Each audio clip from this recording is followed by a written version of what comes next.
Hello everyone, welcome to my channel. I am Sandeep Datta and you are watching English Home Tuition. আজকে আমি তোমাদের biography writing শেখাবো।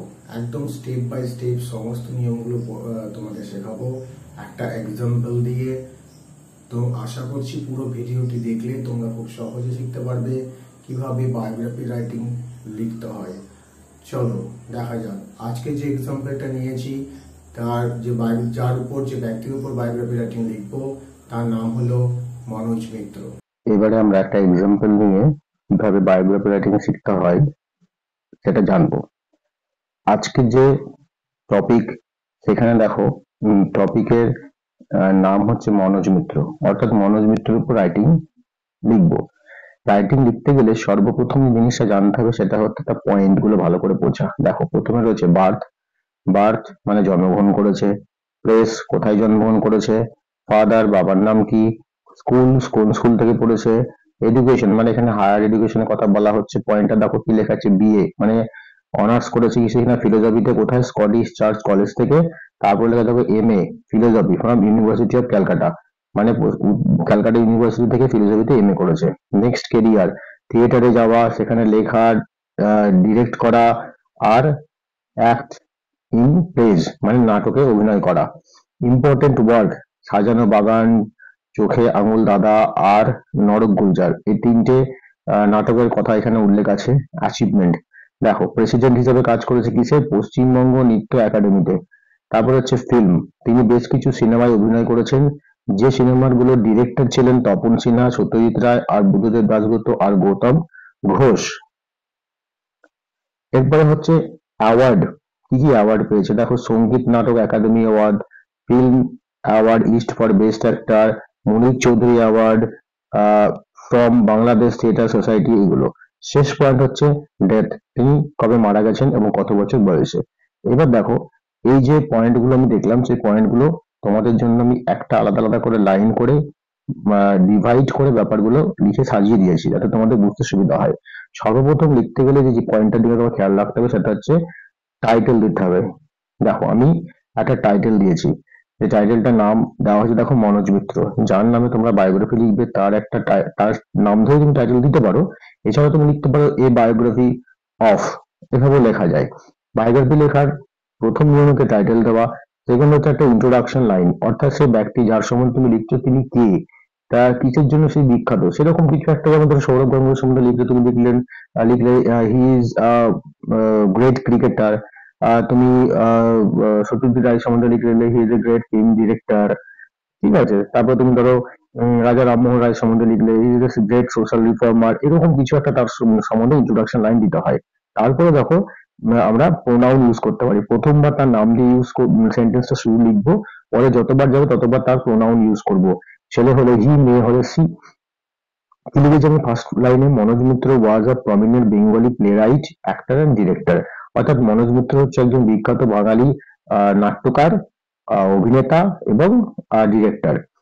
Second line দেখো একদম point দেখে, আমরা এখানে পয়েন্টটা দেখতে পাচ্ছি কি লেখা আছে, জন্মগ্রহণ করেছে বার্থ, বা জন্মগ্রহণ করেছে। এখানে কি লেখা আছে দেখো, বার্থ ডিসেম্বর 22, 1938। আমি কি লিখেছি দেখো, বার্থে হি ওয়াজ বর্ন, অর্থাৎ সে জন্মগ্রহণ করেছে এইটুকু তোমাকে বোঝাতে হবে, হি ওয়াজ বর্ন। তারপরে লেখা আছে দেখো অন 22nd of ডিসেম্বর, অর্থাৎ ডিসেম্বর মাসের 22 তারিখ আর 1938, 1938 সাল। সালের আগে ইন বসবে আর তারিখের আগে অন বসবে, এটা মনে রাখবে।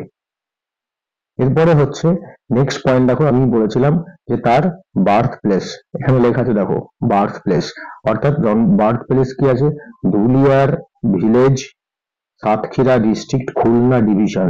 এবার আমি কি লিখেছি, সেকেন্ড লাইনটা দেখো, হিজ বার্থ প্লেস ওয়াজ, তার জন্মস্থান ছিল Dhuliar village which is in Satkhira district, Khulna division, now in Bangladesh.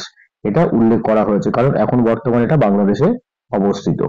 এরপরের পয়েন্টে লিখেছি দেখো his father's name, his father's name, অর্থাৎ এখানে দেখো এই যে অ্যাপোস্ট্রফি এসটা ব্যবহার করা হয়েছে এটা কিন্তু ভীষণ ইম্পর্টেন্ট ফাদার্স নেম লেখার ক্ষেত্রে, মানে বাবার নাম।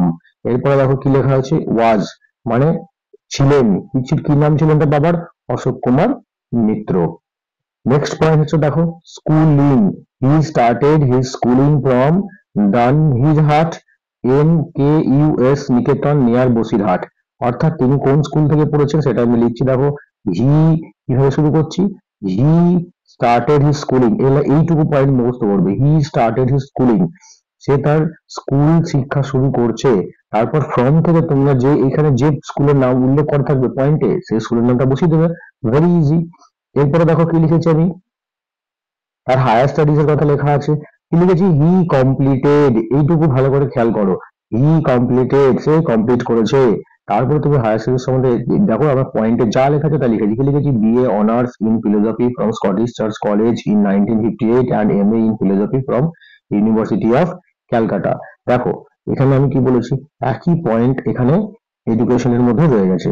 কি রয়েছে দেখো এডুকেশনে, BAH in philosophy from Scottish Church College in 1958 and MA in philosophy from University of Calcutta। বোঝা গেল?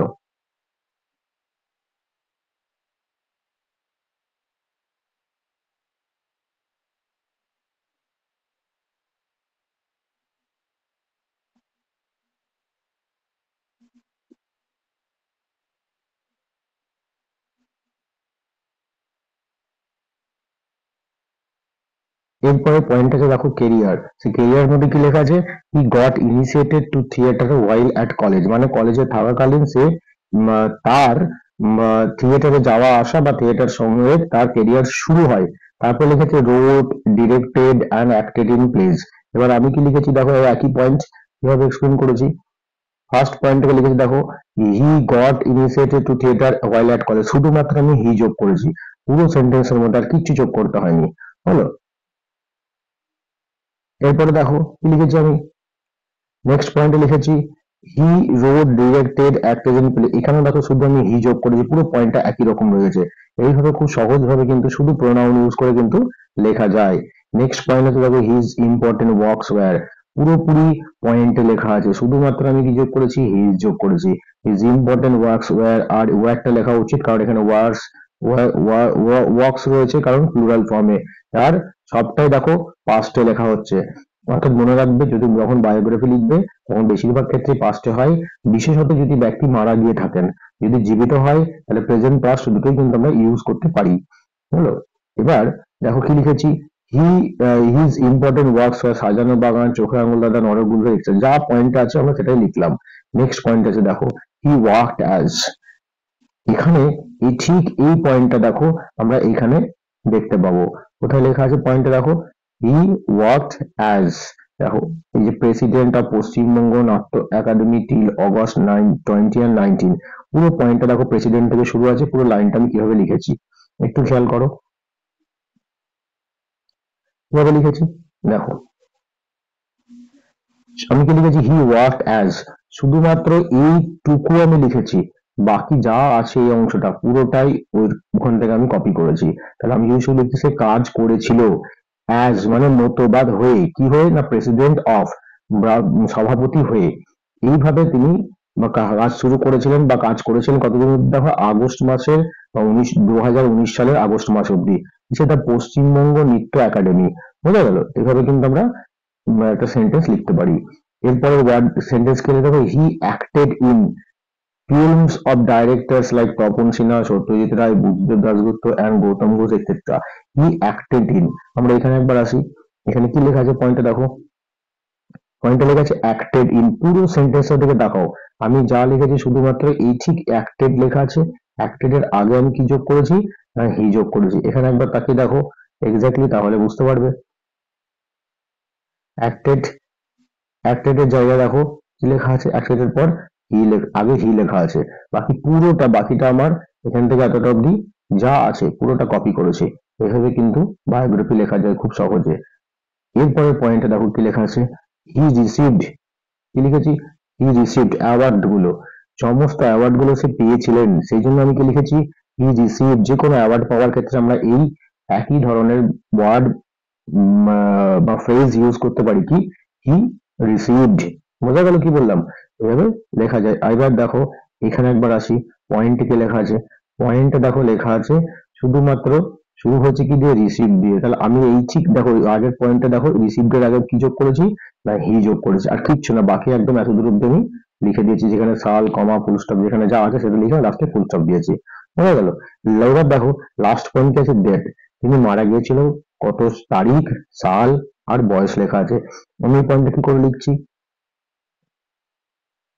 আমি কি করে লিখছি দেখো, হি ডায়েড, শুধুমাত্র এইটুকুর দিকে তাকাও, হি ডায়েড, তিনি মারা গিয়েছিলেন, তিনি মারা গেছেন, হি ডায়েড। অনেকের ক্ষেত্রে অনেকে ওয়াজ লেখে না, ওয়াজ লেখা যাবে না, ওয়াজ লিখলে কোনো মানে হয় না, এখানে সবসময় লিখতে হবে হি, তারপরে ডায়েড। এরপরে দেখো তারিখ, তারিখের আগে আমি কি যোগ করেছি, অন যোগ করেছি, তারপরে সালের আগে ইন যোগ করেছি, আর অ্যাট দ্য এজ অফ 85, মানে 85 বছর বয়সে মারা গেছে। এখানে সমস্ত পয়েন্টগুলো শেষ হচ্ছে, ঠিক আছে, কিন্তু সবসময় তার শেষে এরকম একটা লাইন লেখা যেতে পারে, কি লিখেছি দেখো, but still he is remembered in our hearts, মানে তিনি এখনো আমাদের মনে স্মরণীয় হয়ে রয়েছেন। এভাবে যে কোনো একজন বিশিষ্ট ব্যক্তির সম্বন্ধে যদি আমরা লিখতে চাই, তাহলে আমাদের কিন্তু এইভাবে লাস্ট পয়েন্টে এখানে এসে কিন্তু আমরা শেষ করতে পারি। এভাবে কিন্তু আমরা একটা বায়োগ্রাফি লিখতে পারি। তাহলে আশা করছি যে তোমরা শিখতে পেরেছো কিভাবে বায়োগ্রাফি রাইটিং লিখতে হয়। খুব সহজে আমি স্টেপ বাই স্টেপ পুরো ব্যাপারটাকে কিন্তু দেখিয়ে দিয়েছি। ভিডিওটি দেখা শেষ হলে তোমরা ডিসক্রিপশন বক্সে যাবে, সেখানে একটা লিঙ্ক দেওয়া হয়েছে, সেই লিঙ্কে ক্লিক করলে তোমরা পুরো বায়োগ্রাফির একটা পিডিএফ তোমরা ডাউনলোড করতে পারবে এবং প্রিন্ট আউট করে সেটা নিজের কাছে রাখতে পারবে এবং পড়তে পারবে। পুরো বিষয়টি যদি তোমাদের ভালো লেগে থাকে তাহলে দয়া করে লাইক করবে আর শেয়ার করবে। ধন্যবাদ।